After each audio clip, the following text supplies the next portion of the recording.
And now for a Next News special report. Trust me when I say this is a special report you don't want to turn away from. Are Republicans falling short on their commitment to investigate the Bidens? Firebrand Florida Representative Matt Gaetz seems to think so, and his fiery confrontation with House Speaker Kevin McCarthy is making waves. Why is Gaetz holding McCarthy's feet to the fire? And how does Hunter Biden fit into all this? The revelations are staggering, and you need to stay tuned till the end for a final thought that brings this all home. Remember, in our great republic, the truth is paramount. Tonight, we dive into a turbulent confrontation within the Republican Party. Matt Gaetz, the Florida Republican representative, has voiced his dissatisfaction with the ongoing Joe Biden impeachment inquiry. And during an explosive interview with Maria Bartiromo on Sunday Morning Futures, Gaetz made it clear that he believes the GOP, under the leadership of Kevin McCarthy, might be losing its edge. Watch.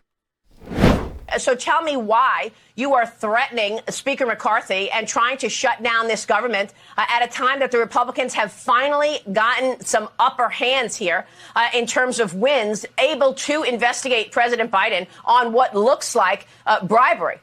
Yeah, we don't put our pencils down in the investigation of President Biden during a shutdown, so the premise is false. Second, if Kevin McCarthy was actually serious about pursuing the Bidens, he would have sent Hunter Biden a subpoena by now. That's how you know this is sort of failure theater that you're observing. During the first year of Democrat control of the Congress, they brought in Donald Trump Jr. 3 times over nothing. Over a nothing burger. And so we seem to be fundamentally unserious in our oversight. But what is serious is the fact that we are spending more than $7 trillion a year, bringing in around $5 trillion a year. And I want to fund the government. I'm not pro-shutdown. But the way to fund the government is not the same way we've been doing it since the mid-90s, where it's one up or down vote on the entire government all at once. We should have separate single subject spending bills. Kevin McCarthy promised that in January. He is in breach of that promise. So I'm not here to hold the government hostage. I'm here to hold Kevin McCarthy to his word.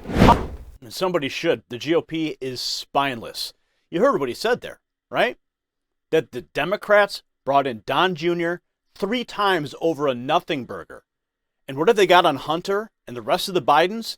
They have mountains and mountains of evidence that demand answers.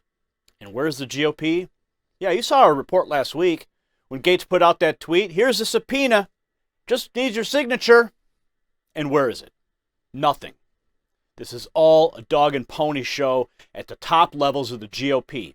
And you should be furious about it. I'm furious. Now, what's Gaetz's bone of contention? Well, the apparent inaction on the part of McCarthy, as he puts it.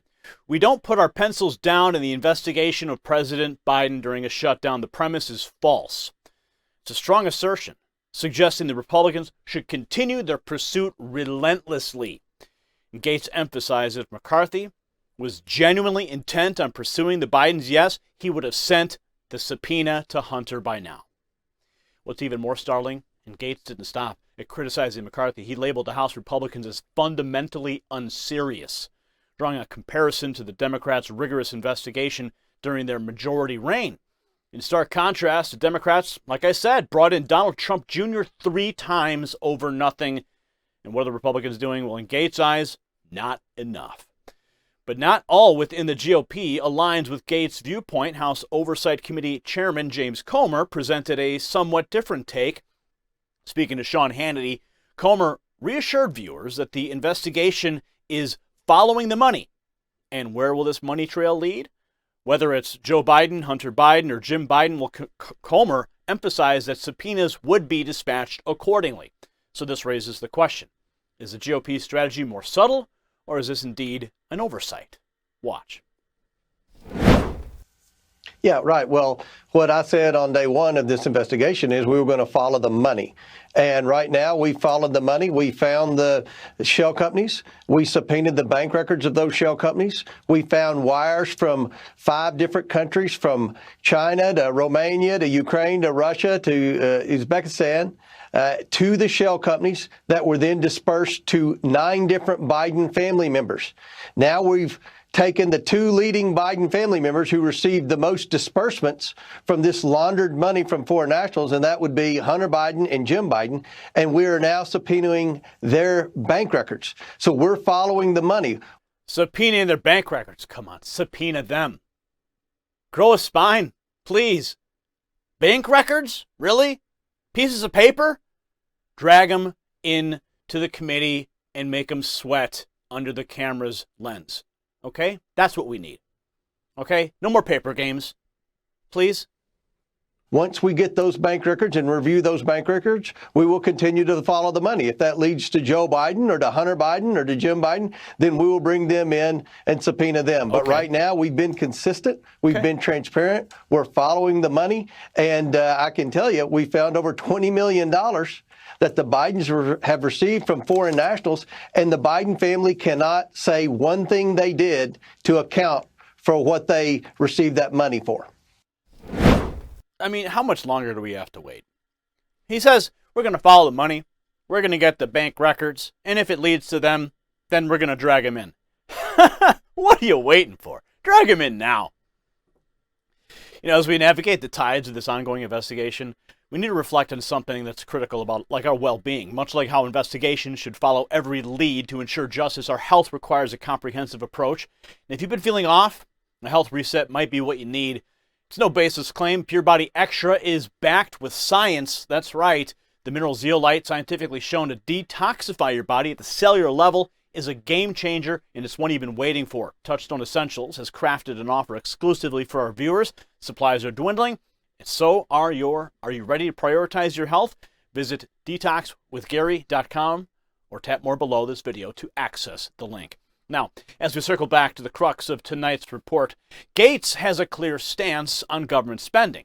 In a bid to offer solutions and not just criticism, he did declare that he's not pro-shutdown and said he champions separate single-subject spending bills. This contrasts with a sweeping up or down vote on the entire government all at once.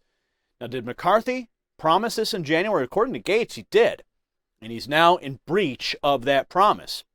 And Gaetz drives this point home. He said, I'm not here to hold the government hostage. I'm here to hold Kevin McCarthy to his word. And somebody should. Meanwhile, the discord within the ranks of the GOP signals a broader issue that extends beyond mere party politics. It touches on the quintessence of our republic, which is accountability, transparency, and the pursuit of truth. Discussion revolving around the impeachment inquiry into Joe Biden's presidency isn't just a fleeting headline. It's a reflection of the values that are meant to sustain the framework of this nation. As the core of this turmoil is in question, how committed is the GOP in holding the powerful to account? Are the actions of McCarthy a mere oversight or indicative of a larger issue of complacency? Whose side is he on? Matt Gaetz' remarks not only shed light on the fractures within the GOP, but also cast a spotlight on the Biden presidency as well. Now, the issue at hand isn't just about Hunter Biden receiving a subpoena. It's a conduit to a much larger narrative, the efficacy of the checks and balances system that underpins our republic. As the narrative unfolds, it's not merely about the political fortunes of individuals like McCarthy or Gaetz, or even President Biden. It's about how earnestly our elected officials uphold the solemn duty bestowed upon them by the American people. It's about ensuring that the pillars of justice and accountability remain unshaken amidst the political storms that are inherent in our journey. In a republic as diverse and dynamic as ours, these situations aren't just fleeting political dramas, but moments that define the trajectory of our nation. Each episode, each confrontation, each dialogue sows the fabric of our collective political legacy. And it's essential we remain engaged, informed, and demanding of truth, justice, and accountability. No questions asked. Now, as we wrap up this special report, remember, in our republic, accountability is the backbone of governance. Sometimes we don't see any backbone in that GOP, do we? But when our representatives raise alarms, it's our duty to listen, to question, and demand that transparency. Gaetz' conflict with McCarthy underscores the critical nature of promises made and the responsibility of following through. How good is your word, right? My grandfather, my father, always said, you're only as good as your word. I always keep mine. How about McCarthy? Maybe you should keep yours. Whether it's about impeachment inquiries or government spending, a republic's strength lies in our commitment to uphold the truth and honor. The unfolding narrative around the Bidens and the GOP's actions will shape the political landscape. So stay informed, stay vigilant, and always prioritize our great republic's foundational values. And keep your word. Congratulations, you made it to the end of the video. Now keep up your quest for truth with this next news report. And if you found our channel enlightening, join the millions who agree with you. Tap subscribe. Thank you for watching the Next News Network.